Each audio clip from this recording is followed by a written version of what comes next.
Mwaka fedha 2026/27 ni kama ifuatavyo. Kwanza, kwenye eneo la miradi ya uboreshaji wa miundombinu ya bandari na huduma za usafiri majini. Mheshimiwa Mwenyekiti, miradi itakayotekelezwa katika eneo hili ni kama ifuatavyo. Wa kwanza, mradi wa uboreshaji wa bandari ya Dar es Salaam.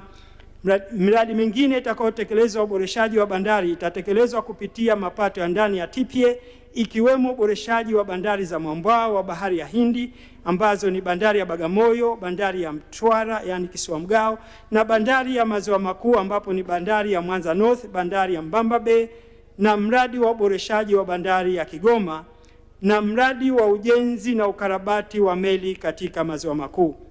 Mheshimiwa Mwenyekiti, kwa upande wa bandari ya Dar es Salaam kupitia sekta binafsi, DP World itaendelea na mpango mkubwa wa utekelezaji katika vifaa vya kisasa vya kuhudumia mizigo, lengo ikiwa ni kuongeza ufanisi, kasi na ushindani wa huduma za bandari. Kufikia mwaka 2025/26 kampuni tayari imevuka zaidi ya nusu ya lengo la uwekezaji za dola za Kimarekani milioni 250 sawa na shilingi bilioni 650 ndani ya miaka mitano, ikiwa ni mafanikio makubwa ndani ya miaka miwili ya kwanza ya uwekezaji. Katika mwaka fedha 2026/27 maboresho yataendelea kupitia upanuzi wa miundombinu, uboreshaji wa mifumo ya utendaji na kuimarisha uwezo wa huduma za mizigo kwa viwango vya kisasa.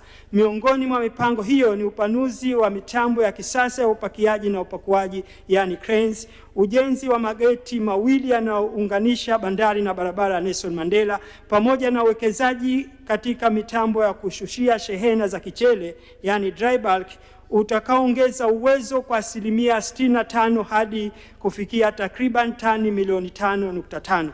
Aidha, uwezo wa kuhudumia mizigo mchanganyiko utaongezeka kwa 25%, huku sekta ya usafirishaji wa magari ikitarajiwa kukua kwa 30% kutokana na maboresho ya sera na miundombinu. Hatua hizi pia zitaongeza ufanisi wa bandari ya Tanga na Mtwara. Kwa ujumla, ifikapo mwaka 2028, sekta ya bandari inatarajiwa kuwa imepiga hatua kubwa ya mageuzi ikiwa na uwezo wa juu zaidi wa kuhudumia mizigo, kasi ya huduma na ushindani wa kimataifa.